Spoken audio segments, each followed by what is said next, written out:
بسم اللہ الرحمن الرحیم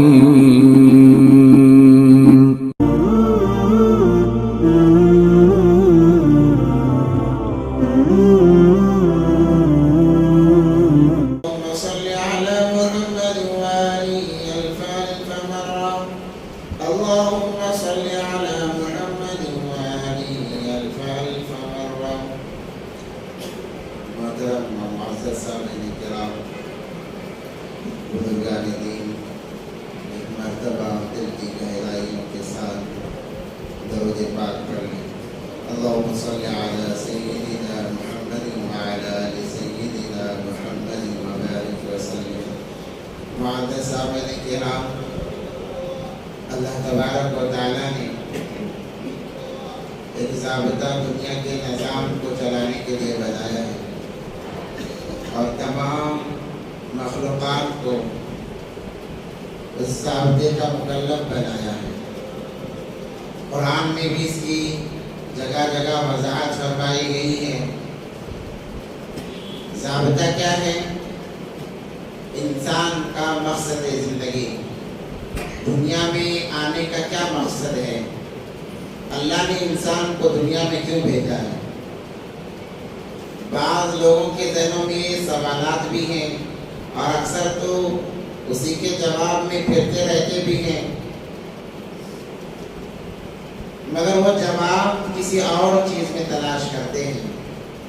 اللہ تبارک و تعالیٰ نے اسی لیے قرآن کے اندر سوال بھی کیا اور قرآن ہی کے ذریعے سے اس کا جواب بھی دیا گیا کہ مقصد زندگی کیا ہے. کہ اللہ تبارک و تعالیٰ نے کائنات کو یوں ہی بنا دیا کہ بس بن جائے، اور انسانوں کو یوں ہی بنا دیا، پیدا کر دیا کہ انسان دنیا میں جائیں اور عیش و عشرت کے ساتھ میں جیسے وہ چاہتے ہیں ویسی زندگی گزار کر آئیں. آخر کیا مقصد ہے دنیا کی زندگی کا؟ آخر کیا مقصد ہے 60 یا 70 سال یا اس سے زائد عرصہ دنیا میں باقی رہنے کا؟ آخر کیا مقصد ہے ایمان والا کہلانے کا؟ آخر کیا مقصد ہے جنت کے بنانے کا؟ آخر کیا مقصد ہے جہنم کے بنانے کا؟ انسان اپنی نجی زندگی میں اگر دیکھ لے تو اسے ان چیزوں کا جواب بھی مل جاتا ہے. جس سوال کے پیچھے وہ زندگی گزار رہا ہے اسی سوال کا جواب انسان کے نجی زندگی کے معاملات کے ساتھ لگا ہوا ہے. شرط یہ ہے کہ انسان اپنی زندگی پر غور کرے. انسان ایک معمولی چیز بناتا ہے، کارخانے بہت ساری چیزیں ایجاد کرتے ہیں، انسانوں کے اس کے پیچھے محنت لگتی ہے، بہت سارے پروسیجر اس کے پیچھے ہوتے ہیں. کیا آپ ذرا اندازہ لگائیں، مثال کے طور پر میں نے کوئی چیز، ایک نئی چیز بنائی، اس کے پیچھے اپنی محنت لگائی، دماغ لگایا، جب وہ چیز بن گئی تو کیا میں نے وہ چیز کو یوں ہی بنا دیا ہے؟ اس کے بنانے کا کوئی مقصد نہیں ہے. انسان دنیا کے اندر بہت ساری چیزیں بناتا ہے، گاڑیاں بناتا ہے، بہت ساری چیزیں جو روزمرہ ہم دیکھ رہے ہیں. تو ان کے بنانے کا کیا مقصد ہوتا ہے؟ مثال کے طور پر انسان نے گاڑی ایجاد کی، اگر وہ یہ کہے کہ اب چلو میں نے گاڑی تو بنا دی، محنت لگائی، جان مال لگایا، دماغ لگایا اور وقت سب سے قیمتی جو تھا اس کو لگایا، اب یہ بن گئی، اب اس کو ایسا ہی رہنے دو. نہیں، بلکہ اس کے پیچھے ایک بڑا مقصد ہے. کیا مقصد؟ کہ یہ سواری راستے پر آئے گی، لوگوں کو لے کر چڑھے گی، جس کی وجہ سے لوگوں کے گھنٹوں میں ہونے والے کام منٹوں میں ہو جائیں گے، لوگ آسانی کے ساتھ سفر کر سکیں گے، اور بہت سارے اس کے پیچھے مقاصد ہوتے ہیں. جب انسان ایک معمولی انسان جس کی کوئی حیثیت نہیں ہے وہ کسی چیز کی ایجاد کرتا ہے، کسی چیز کو بناتا ہے، اس کے پیچھے اتنے مقاصد ہوتے ہیں، تو کیا اللہ نے دنیا کو بنایا، انسان کو بنایا؟ اللہ کا کوئی مقصد نہیں ہے، اللہ کا کوئی مقصد نہیں ہے. اور انسان کا ہی ایک ضابطہ ہے. انسان ہر چیز بنانے کے پیچھے ایک ضابطہ بھی بنا دیتا ہے، قانون بھی بنا دیتا ہے. اس لیے آپ نے دیکھا ہوگا آپ کوئی چیز خریدتے ہیں اس کے استعمال کا طریقہ بتا دیا جاتا ہے، اسے کیسے اس کی حفاظت کی جاتی ہے وہ طریقہ بتا دیا جاتا ہے۔ جب انسان کے بنانے کے پیچھے اتنے سارے مقاصد ہیں تو کیا اللہ کے بنانے کے پیچھے کوئی مقصد نہیں ہوگا؟ اور جب تک انسان وہ چیز اس کام جس مقصد کے لیے بنایا ہے وہ کام انجام دیتی رہے گی، اس کی حفاظت کرے گا۔ مثال کے طور پر سواریاں لے کر انسان کو آ رہی ہیں، تب تک انسان اس کی حفاظت کرتا ہے، روزانہ اس سے معاش کرتا ہے، اس کا آئل چیک کرتا ہے، بہت ساری چیزیں جو اس کے متعلق ہوتی ہیں انسان فکر کرتا ہے۔ اگر وہ گاڑی اپنا کام چھوڑ دے تو کیا اس کی فکر ہوتی ہے؟ انسان اٹھا کر اسے ایک تو کوشش کرتا ہے کہ وہ بن جائے، وہ سمجھ جائے، مگر جب بار بار بھی کوشش کرنے کے باوجود ناکام ہوتا ہے تو انسان اس چیز کو کیا کرتا ہے؟ اٹھا کر کباڑے کے اندر ڈال دیتا ہے، کہتا ہے کہ اب کوئی کام کی یہ چیز نہیں رہی، جس مقصد کے لیے اسے بنایا گیا تھا اب وہ مقصد اس کے اندر نہیں رہا، جس کی وجہ سے مجھے اس کی کوئی ضرورت نہیں رہی۔ جب ایک انسان وہ چیز جس کو اس نے جان مال تمام چیزیں لگائی ہے اس کے بعد بنائی، وہ اپنے مقصد سے ہٹ رہی ہے تو اس کو اٹھا کر کباڑے میں ڈال رہا ہے، اس کی وقت کو گھٹا رہا ہے۔ اب ذرا دین کے اعتبار سے آئیں کہ اللہ تبارک و تعالیٰ نے اتنے خوبصورت انسان کو یوں ہی بیکار بنا دیا، بیکار پیدا کر دیا؟ کیا یوں ہی اللہ تبارک و تعالیٰ نے اسے زمین کا خلیفہ بنا دیا؟ کیا یوں ہی اللہ تبارک و تعالیٰ نے اس کے نام کو روشن کر دیا؟ نہیں، بلکہ اللہ نے قرآن میں اس کی وضاحت فرما دی۔ جیسے کوئی چیز بنانے والا ایک پیپر کے اندر اس کے مقاصد کو لکھتا ہے، ویسے ہی اللہ نے دنیا بنائی، مقاصد کو قرآن میں رکھا، انسان کو بنایا، مقاصد کو قرآن میں رکھا، ایمان دیا، مقاصد کو قرآن میں لکھا۔ وَمَا خَلَقْتُ الْجِنَّ وَالْإِنسَ إِلَّا لِيَعْبُدُونِ۔ اللہ تبارک و تعالیٰ نے فرمایا، اے میرے بندو، اے میرے بندیوں، یہ نہ سمجھو کہ تمہیں بنا کے یوں ہی چھوڑ دیا ہے۔ جب تم کوئی چیز بنا کر یوں ہی نہیں چھوڑ دیتے تو میں کیسے چھوڑ سکتا ہوں؟ میرے ہر چیز بنانے کے پیچھے ایک مقصد ہے۔ یہاں تک کہ جو زہریلے جانور، اب خیالات آتے ہیں کہ بھئی اگر اللہ نے جو چیز بنائی، جتنی مخلوقات بنائی، ہر ایک کے پیچھے مقصد ہے۔ انسان تو سمجھ میں آتے ہیں، جانور بھی سمجھ میں آتے ہیں کہ انسان انہیں استعمال کرتا ہے سواری کے لیے، کھانے کے لیے، یہ تمام چیزیں سمجھ میں آتی ہیں۔ اب یہ زہریلے جانور اللہ نے کیوں بنائے؟ انسان کو اس سے کیا نفع ہے؟ انسان کو اس سے کیا فائدہ ملتا ہے؟ زہریلے جانوروں کا انسان سے کوئی تعلق نہیں ہے، انسان کو تکلیف پہنچاتے ہیں، پھر اللہ نے زہریلے جانور کیوں بنائے؟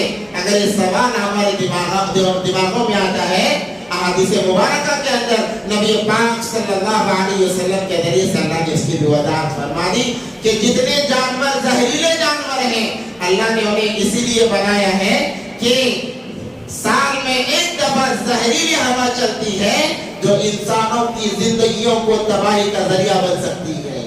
انسانوں کی زندگیاں اس کے لیے، انسانوں کی زندگیوں کے لیے وہ بڑی خطرناک ثابت ہوتی ہے۔ یہ جتنے زہریلے جانور ہیں اس رات میں وہ جب ہوا چلتی ہے اس ہوا کو اپنے اندر جذب کر لیتے ہیں، وہ ہوا کو اپنے اندر جذب کر لیتے ہیں تاکہ یہ زہریلی ہوا انسان کو نقصان نہ پہنچائے۔ اور یہ پیڑ پودے نظر آ رہے ہیں، یہ پیڑ پودے ان زہریلی ہواؤں کو اپنے اندر جذب کر لیتے ہیں تاکہ انسانوں تک یہ ہوا نہ جائے جس کی وجہ سے تباہی کا ذریعہ بن جائے۔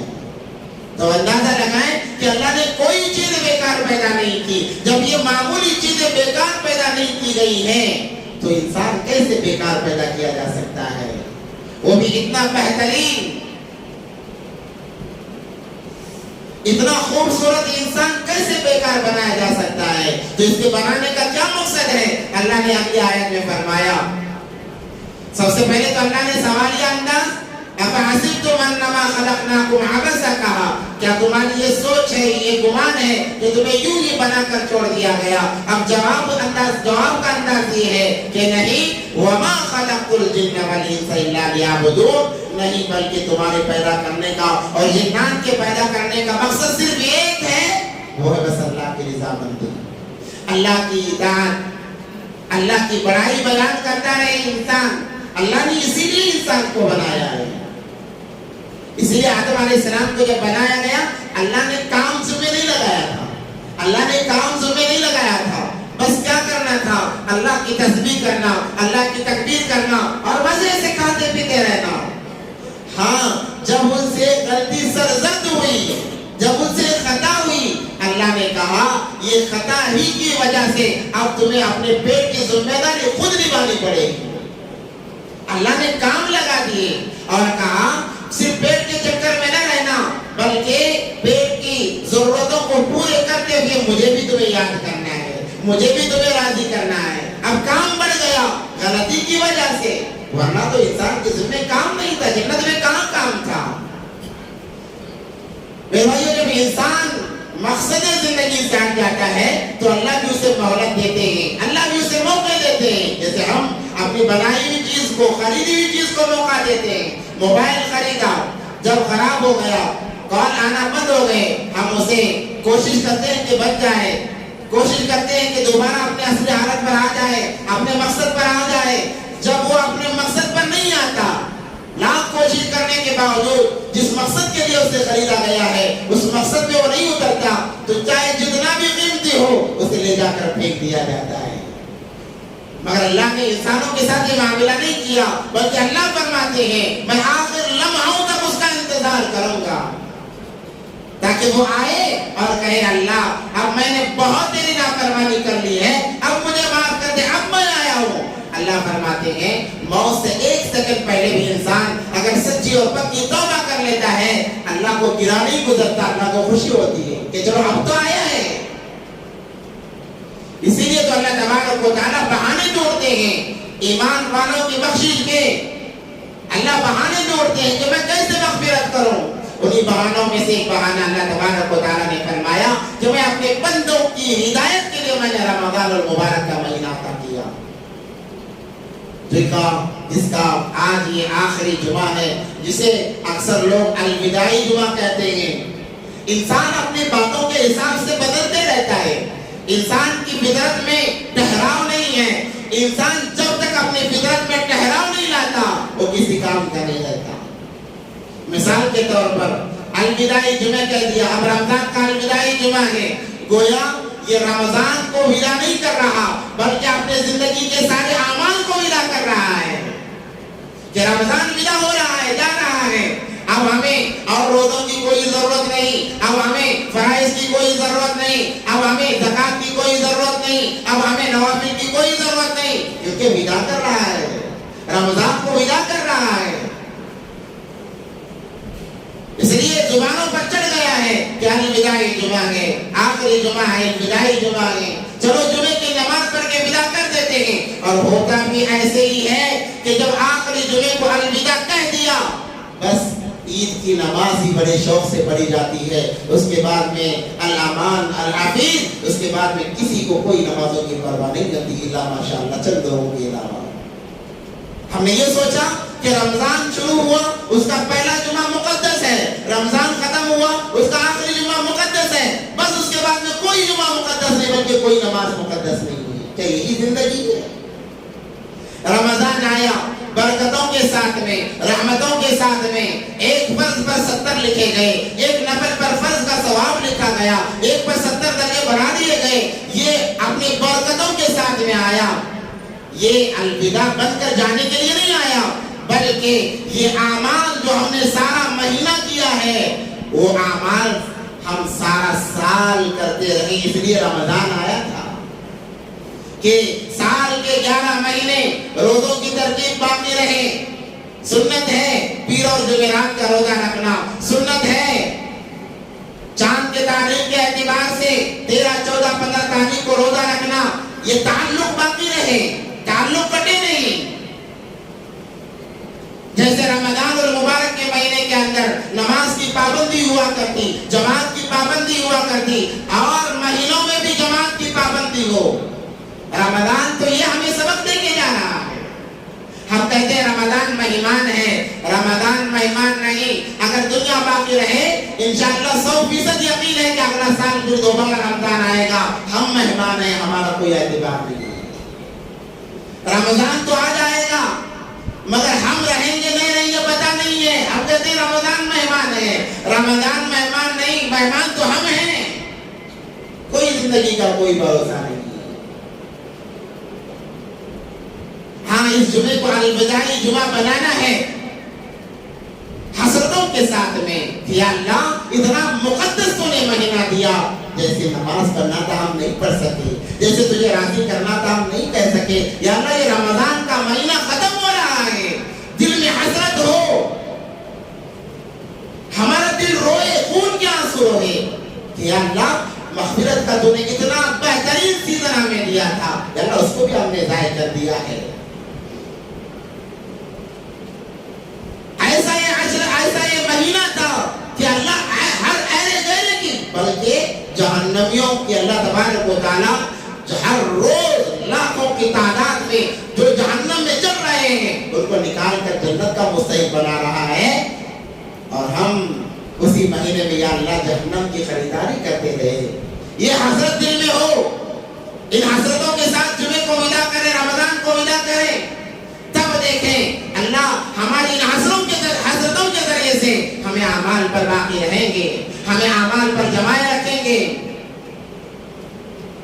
عجیب بات ہے کہ انسان کو ذرا سی سگریٹ کی لت لگ جائے، چند دن 8-15 دن لگ جائے، اب سے کہا جائے کہ بھئی بری چیزیں چھوڑ دو، کہتا ہے کہ عادت پڑ گئی ہے، چھوٹتی نہیں جاتی، چھوٹتی نہیں ہے عادت. سارا مہینہ روزے رکھا، سارا مہینہ عبادت کیا، کیا یہ عادت نہیں لگی ہمیں؟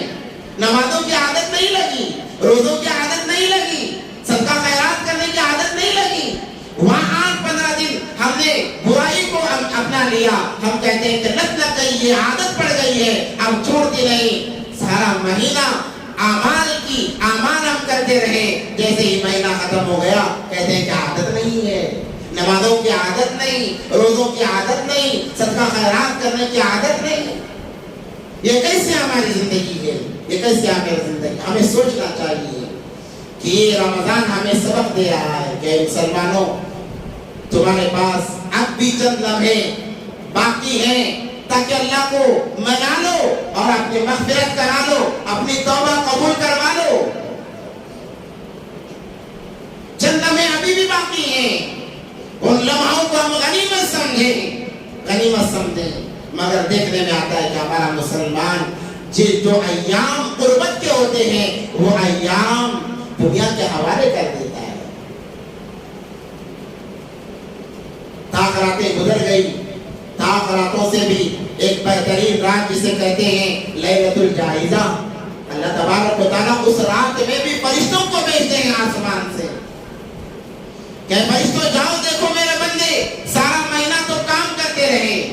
جیسے میں مثال ہمیشہ دے کر سمجھاتا ہوں، ایک انسان صبح سے شام تک کام کرتا ہے، جو کام کرانے والا مالک ہوتا ہے، اونر ہوتا ہے، وہ اپنے خادم کو بھیجتا ہے آخر وقت میں کہ جاؤ دیکھو صبح سے وہ لوگ کام کر رہے ہیں، اب دیکھو جا کر کام کر رہی ہیں، انہوں نے کام کو چھوڑ دیا ہے. اب وہ آتے ہیں، آ کر دیکھتے ہیں، کہتے ہیں کہ ماشاءاللہ کام کر رہے ہیں، تو مالک خوش ہو جاتا ہے، کہتا ہے کہ جو ان کی مزدوری ہے دے دی جائے، کیونکہ انہوں نے سارا دن کام کیا ہے. اور اگر اس کے بالمقابل یہ ایک انسان صبح سے شام تک بڑا محنت کرتا رہا، زیادہ سے زیادہ پسینہ بہاتا رہا، مگر جب کچھ لینے کا موقع تھا اس نے سوچا کہ چلو اب تو بہت میں نے کام کر لیا ہے، سارا دن کام کرتا رہا، چلو اب تھوڑی دیر آرام کر لیتے ہیں، ویسے بھی شام ہو رہی ہے، اب تھوڑی دیر آرام کر لیتے ہیں. یہ آرام کرنے کے لیے لیٹا، اتنے میں اونر آ گیا. اب اس نے دیکھا کہ یہ تو آرام کر رہا ہے. اب ہم اپنے دل پر ہاتھ رکھ کر بتائیں، آپ ہو یا میں ہو، کیا ویسے انسان کو ہم مزدوری دیں گے؟ ہم خود اندازہ لگائیں، وہ چاہے لاکھ قسمیں کھائیں کہ آپ کے آنے سے پہلے میں کام کر رہا تھا، یا میں نے سارا دن اتنی محنت کی ہے، آپ جتنی بھی قسمیں کھائیں اسے لگے گا یہ سارا دن آرام کرتا رہا، اس نے کام کوئی نہیں کیا ہے. اگر دے بھی دے گا تو کچھ کم کر کے دے گا، اگر دے بھی دے گا ہچکچاہٹ کے ساتھ میں دے گا. ویسے ہی اللہ کا اللہ تو غفور الرحیم ہے، مگر لیلۃ الجائزہ جسے کہا جاتا ہے یہ انعام کی رات ہوتی ہے. فرشتے زمین پر اترتے ہیں. اللہ پوچھتے ہیں اے میرے فرشتوں بتاؤ میرے بندوں کو تم نے کیسے پایا؟ تو فرشتے کہتے ہیں اللہ سارا مہینہ تو کرتے ہی رہے مگر اس رات میں انہوں نے کچھ زیادہ ہی عمل کیے ہیں, وہ زیادہ ہی مغفرت کے طلبگار ہیں. اللہ فرماتے ہیں کہ اچھا جاؤ تم گواہ رہو روز قیامت کے دن میں نے ان کی مغفرت کر دی ہے. اب جب فرشتے آئے زمین پر, اب ہم بازاروں میں لگے ہوئے ہیں, ہم خرید و فروخت میں لگے ہوئے ہیں, اللہ کی یاد کوئی نہیں, ذکر و اذکار کوئی نہیں, قرآن کی تلاوت کوئی نہیں. فرشتے رپورٹ پیش کرتے ہیں. حالانکہ دیکھو ہر چیز کا علم اللہ کو ہے. اللہ کیوں فرشتوں کو بار بار بھیجتے ہیں؟ یہ سوال ہے. اس لیے کہ فرشتوں نے جب اللہ نے انسان کو بنایا سب سے پہلے اعتراض کرنے والے یہی فرشتے تھے. انی جاعل فی الارض, اللہ نے جب کہا انی جاعل فی الارض خلیفہ تو فرشتوں نے کہا تھا قالوا اتجعل فیها من یفسد فیها ویسفک الدماء, اللہ ایسی مخلوق بنائیں گے جو زمین میں فساد مچائے گی, آپ کو ناراض کرے گی, آپ کا دل دکھائے گی. تو فرشتوں نے اعتراض کیا تھا. تو جہاں اچھائی کا معاملہ ہوتا ہے اللہ فرشتوں کو بھیجتے ہیں کہ جاؤ دیکھو میرے بندے کیا کر رہے ہیں. فرشتے جب آ کر دیکھتے ہیں, اعمال کرنے کا دیکھتے ہیں, لکھتے ہیں, تو اللہ کہتے ہیں تم نے کیا کہا تھا, تم نے تو اعتراض کیا تھا, اب دیکھو میرے بندے کیسے اعمال کر رہے ہیں. اللہ انہی فرشتوں کو گواہ بناتے ہیں جن فرشتوں نے اعتراض کیا تھا. کل قیامت کے دن تم ہی گواہ رہو گے, تم گواہی دو گے کہ اللہ واقعی آپ کے بندوں نے عبادتوں میں وقت گزارا, آپ کے بندوں نے اعمال میں وقت گزارا ہے. آپ ہی کی گواہی میں دلواؤں گا اور انہیں جنت میں بھیجوں گا. اس لیے اللہ دنیا میں فرشتے بھیجتے ہیں. تو لیلۃ الجائزہ جسے ہم کہتے ہیں یہ عید کی رات ہوتی ہے. عید دوسرے دن عید ہوتی ہے, اس سے پہلے کی جو رات ہوتی ہے اسے لیلۃ الجائزہ کہا جاتا ہے. جائزے کا کیا مطلب کہ بدلہ دینے کی رات. اس رات میں اللہ تبارک و تعالیٰ تمام امتیوں کو, تمام ایمان والوں کو بدلہ دیں گے جو انہوں نے سارا مہینہ اعمال کیے.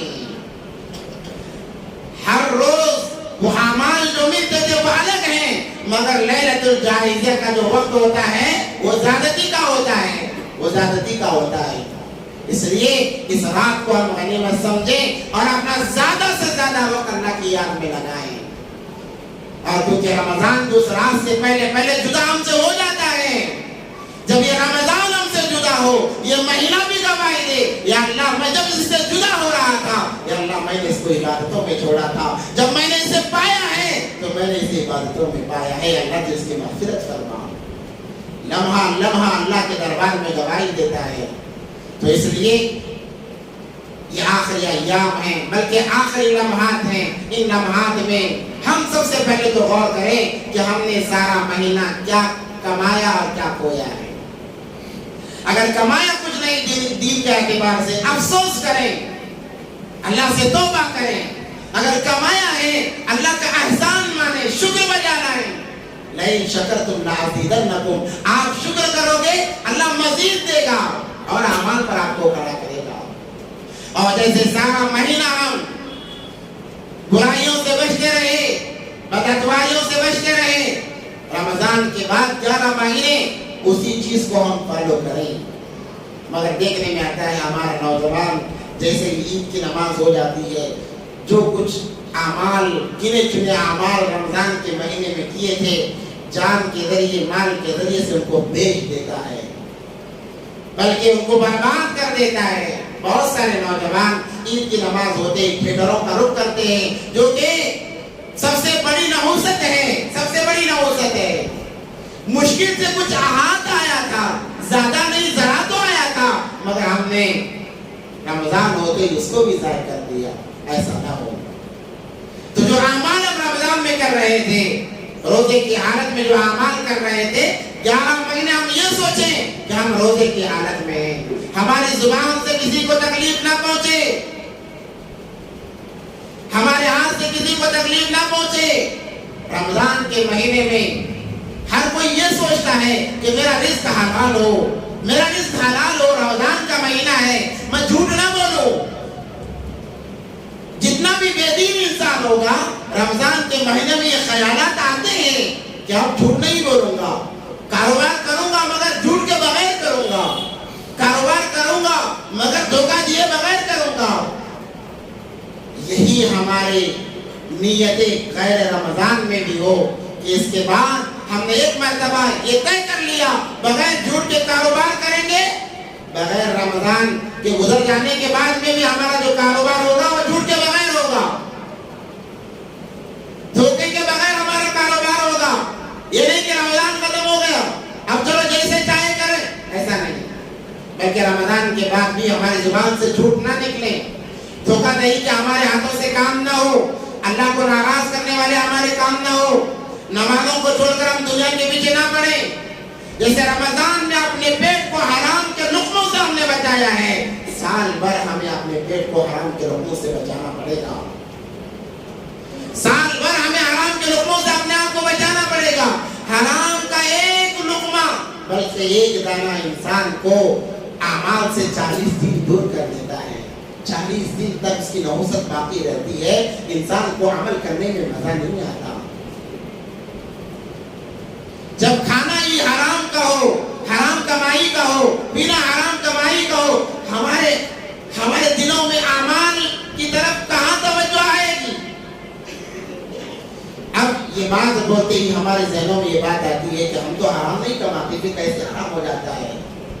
دیکھو باریکیاں ہوتی ہیں جس کی وجہ سے انسان جانے انجانے میں ان کام کو کر بیٹھتا ہے۔ مثال کے طور پر باپ کا انتقال ہو گیا، مال وراثت ہمارے حصے میں آیا، میں بڑا بیٹا ہوں، میں نے یہ سوچا کہ چھوٹے بھائیوں کو ذرا ذرا دے دوں، میری محنت زیادہ ہے، سارا میں لے لوں گا۔ اب ان کا حق جتنا اس میں باقی ہے، اگر شریعت کے اعتبار سے آپ نے تقسیم نہیں کیا ہے، جتنا حصہ آپ کے پاس باقی ہے وہ تمام کا تمام حرام مال کہلاتا ہے۔ آپ کہو گے باپ کا مال ہے کیسے حرام بن جائے گا؟ شریعت کہتی ہے آپ کے بھائیوں کا بھی حصہ ہے، آپ شرعی اعتبار سے ان کو حصہ دو، پھر یہ حلال ہے۔ اگر آپ نے شریعت کے اعتبار سے حصہ نہیں دیا بلکہ روڑیوں کے زور پر، ظلم کرنے والوں کے زور پر ذرا ذرا انہیں دے کر بھگا دیا، جتنا آپ کے پاس باقی رہے گا آپ کا مال بھی جو آپ کا اصلی ہے وہ بھی حرام رہے گا، اور جو آ رہا ہے وہ بھی حرام رہے گا۔ یا پھر بہنیں ہیں، بھائی کوئی نہیں ہے، بہنیں ہیں، اب باپ کا انتقال ہو گیا، اب بیٹا سوچتا ہے کہ سارا میرا ہے۔ ہاں آپ کا سارا اس وقت میں ہوتا، نہ آپ کے بھائی ہوتے، نہ آپ کی بہنیں ہوتی، کوئی نہیں ہوتا تو آپ کا ہو جاتا تھا، مگر آپ کی بھائی نہیں تو بہنیں تو ہیں، اب شرعی اعتبار سے ان کا حصہ کرنا پڑے گا۔ ان کا دینے کے بعد سارا مال آپ کے لیے حلال ہے، آپ استعمال کرو۔ اگر بہنوں کو ذرا ذرا دے کر یہ سوچے کہ میں نے ان کا حق ادا کر دیا، شادی میں اتنا سارا جہیز تو دیا ہوں، اب اور دینے کی کیا ضرورت ہے؟ تو جو بال بچا ہے ان کے حصے کا وہ حرام بن جاتا ہے۔ آپ نے تجارت شروع کی، تجارت کر رہے ہیں، ایک مال اتنا اچھا نہیں ہے، آپ نے کہا یہ سب سے بہترین ہے، بازار میں سب سے بہترین مال میرے ہی پاس ہے، آپ سارا مارکیٹ چکر لگا کر آؤ، اس سے عمدہ مال آپ کو نہیں ملے گا، مگر آپ کو پتا ہے اس سے عمدہ مال بھی مارکیٹ میں ملتا ہے، مگر آپ دعویٰ کر رہے ہیں بلکہ قسم کھا رہے ہیں، تو اس کی وجہ سے جو مال آپ کے پاس آ رہا ہے وہ حرام بن جاتا ہے، وہ حرام بن جاتا ہے۔ اب یہ انسان کی توجہ اس طرف نہیں جاتی، انسان سوچتا نہیں ہے، کہتا ہے کہ میں محنت کر کے کما رہا ہوں، ٹیلنٹ کے ذریعے سے کما رہا ہوں۔ جب ہمارا ٹیلنٹ خیر چیزوں پر لگتا ہے، غلط چیزوں پر لگتا ہے، وہ ٹیلنٹ تو لگ جاتا ہے مگر اس سے آنے والی آمدنی ہمارے لیے حلال نہیں ہوتی۔ نبی پاک صلی اللہ علیہ وسلم ایک مرتبہ بازار میں تشریف لے گئے، ایک صحابی گیہوں فروخت کر رہے تھے، بارش آئی، بارش آنے کے بعد میں ظاہر سی بات ہے جب تک سنبھالا نہیں جائے بارش گر جاتی ہے، تو اوپر کا حصہ گیلا ہو گیا۔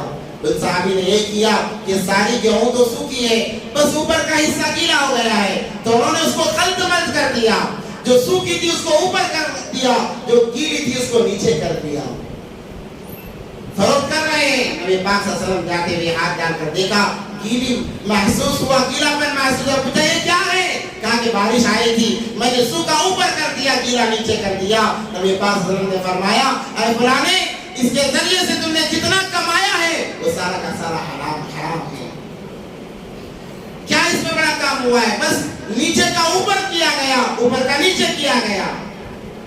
تو کہا کہ آپ کو بتا کر بیچنا چاہیے تھا کہ نیچے گیلی گیہوں بھی موجود ہے، دونوں ملا کر دے رہا ہوں، لینے والا لے لیتا ورنہ چھوڑ دیتا۔ آپ نے دھوکہ دیا ہے، اور دھوکہ دینا اسلام میں جائز نہیں ہے۔